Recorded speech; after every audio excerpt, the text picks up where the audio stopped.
Cinema has always been about movement. The word itself, motion pictures, is a reminder that before stories, before dialogue, what first amazed audiences was simple motion on a screen. A train arriving at a station, a man running, a horse galloping toward the camera. First, things moved within the frame. Then, the camera itself began to move, to dance, to chase, to flee. Movement is the soul of cinema, and nothing embodies that better than a chase. It's where story, rhythm, and tension collide, pure cinematic instinct. From Bullet to The French Connection, car chases became the high-octane shorthand for excitement. But today, we're taking another path. But this time, we're leaving the cars behind and chasing after something wilder. These are the great, unconventional chases in film history, without a single car. It begins underground. In The Third Man, Carol Reed stages one of the most haunting pursuits ever filmed. Joseph Cotton's Holly Martin's chasing the elusive Harry Lime through the sewers of post-war Vienna. The chase isn't just suspense, it's moral geometry. The tunnels twist like guilt itself. Reed's tilted frames and damp corridors make motion feel doomed. Orson Welles' shadow sliding along the brick walls, chased by beams of light and conscience. It's less about catching a man and more about watching civilization trying to corner its own corruption. If The Third Man turned pursuit into moral tragedy, our next chase turns it into sheer physical delirium.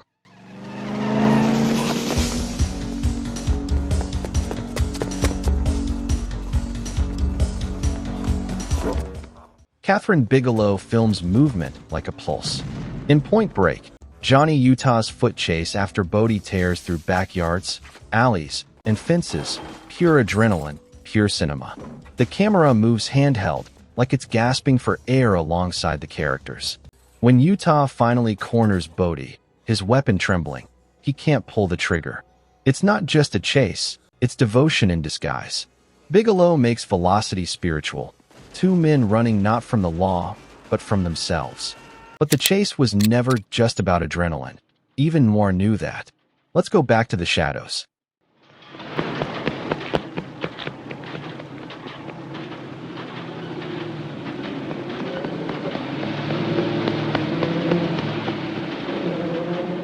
Jules Dassin's night, and the city turns running into existential punishment. Widmark's hustler is cornered by fate itself, darting through fog, alleys, and bridges, chased by the men he betrayed. The camera never stays still. It's London itself chasing him, closing in, devouring him. Every step echoes like a confession. When Dassin fled America under blacklist persecution, this was the film he made, a chase that mirrored his own flight from accusation. From Noir's alleys to comic absurdity, even cartoons understood the rhythm of the chase.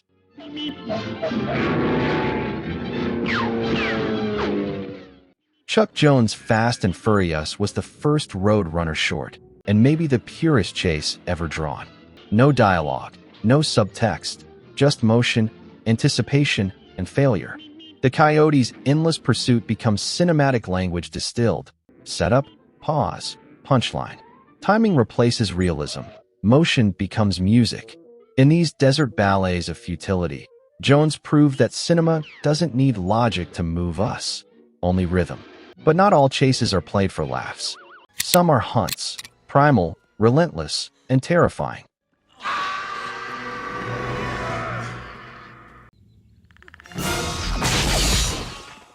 In John McTiernan's Predator, the hunter becomes the hunted.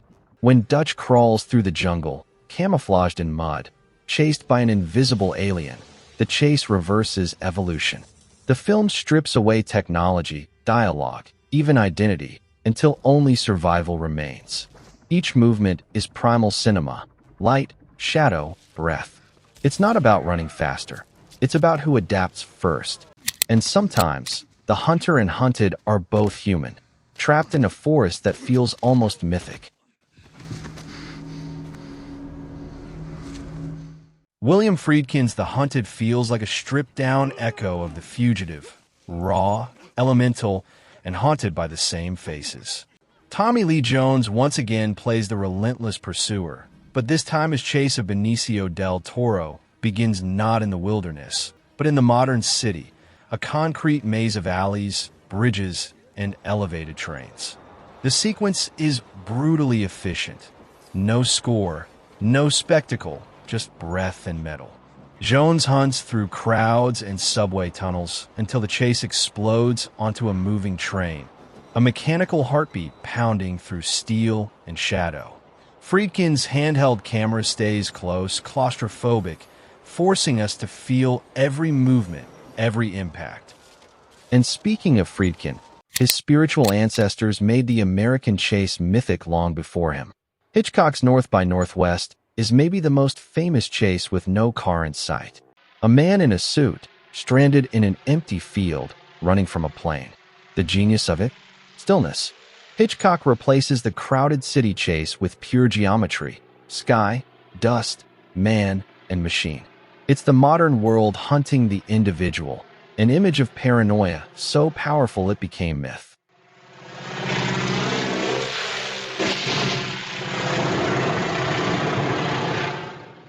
While Hitchcock explored inner obsession, others returned to the outer spectacle, where physics and flesh collided.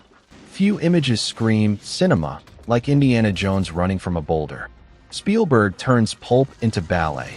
Every cut timed a heartbeat, every sound effect choreographed. It's absurd, yet irresistible, movement as myth. The chase ends before the story even begins, a perfect reminder that in cinema, motion precedes meaning. From ancient temples to glass towers, the chase evolves, but the thrill remains.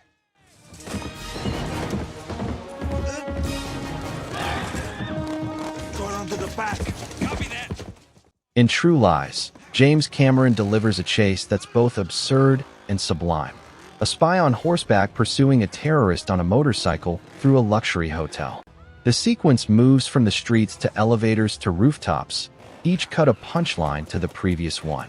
It's operatic excess done with surgical control, cinema laughing at gravity while mastering it.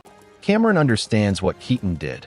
Comedy and spectacle share the same muscle, timing.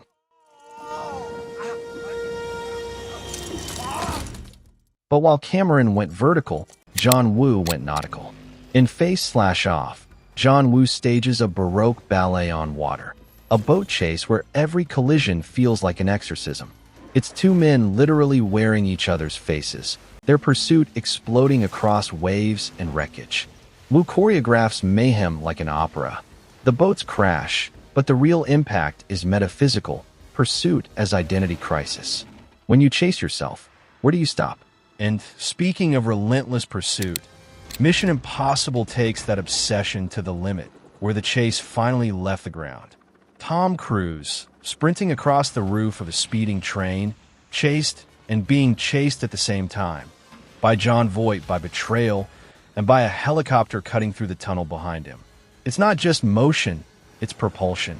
De Palma turns the impossible into a ballet of velocity, steel, wind, and flesh all colliding in one impossible stretch of track. It's the logical conclusion of every chase before it. Cinema itself trying to outrun gravity. From impossible missions to inevitable survival, motion finds new meaning. Andrew Davis's The Fugitive gave us one of the defining images of the 90s. Dr. Richard Kimball jumping from a dam into oblivion. It's not just a stunt, it's faith in motion. Kimball runs through trains, tunnels, and crowds, hunted by a lawman who slowly becomes his ally. Every chase scene carries moral tension. Can movement prove innocence? Ford's desperate sprint says yes, if you keep running long enough. And no one ran with more fearless grace or comic genius than Jackie Chan.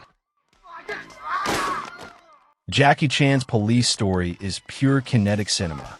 The mall chase, glass shattering, bodies flying, Chan swinging from lights, is one of the greatest physical performances ever filmed. Every move has consequence. Every stunt, danger. Chan directs like Keaton Reborn. Motion is not edited into existence. It's earned. You don't watch a move, you feel it. From chaos and comedy to control and consequence, motion finds new meaning.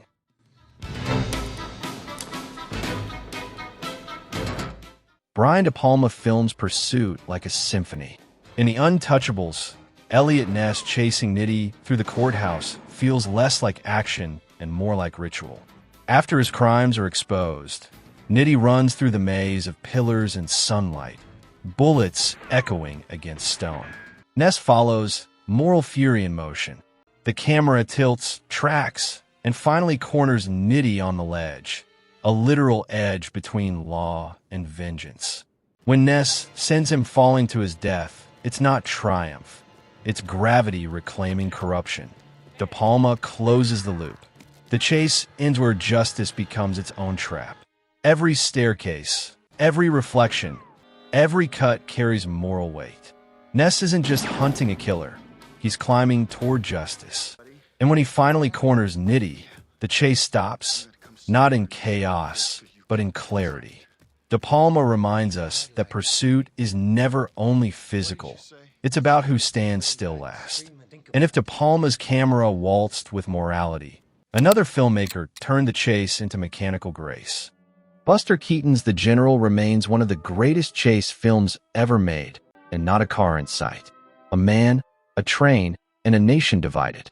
Every gag is perfectly timed machinery, locomotives, soldiers, explosions, all dancing to the rhythm of Keaton's deadpan. Motion here is destiny, precision, art. Keaton doesn't just chase, he composes. From silent trains to modern surveillance, cinema kept reinventing the chase and the idea of who's watching. Tony Scott updated the chase for the information age. In Enemy of the State, movement itself becomes data, every step tracked, every face scanned. Smith's character isn't outrunning men, but systems. The frame fractures into screens within screens. The camera never stops because the chase never ends. This is motion without escape. The modern paranoia Reed once shot in shadow, now illuminated by technology. And long before all these, one filmmaker turned fear itself into velocity. Tobe Hooper's Texas Chainsaw Massacre ends with one of cinema's purest nightmares, a chase at the edge of collapse. The camera vibrates with panic, editing and sound fuse into hysteria. Sally's run isn't choreographed, it's survival on celluloid. The sun rises, but there's no relief. Here, pursuit is terror itself, movement as madness. And in one of horror's darkest jokes, after all that running, the only way out is a pickup truck. In a video about chases without cars, she found one. So, which of these non-car chases still takes your breath away? Did we miss a great one? Let us know in the comments. And if you enjoyed the run, don't forget to like, share, and subscribe for more journeys through the moving image. From silent trains to screaming chainsaws, from sewers to skies, cinema keeps running. Because movies aren't about stillness. They're about the motion between fear and faith, between who runs and who watches. When we chase something on screen, we're chasing what cinema has always promised. That the image will keep moving, even when we can't. Because in the end, movies aren't about arrival. They're about the chase.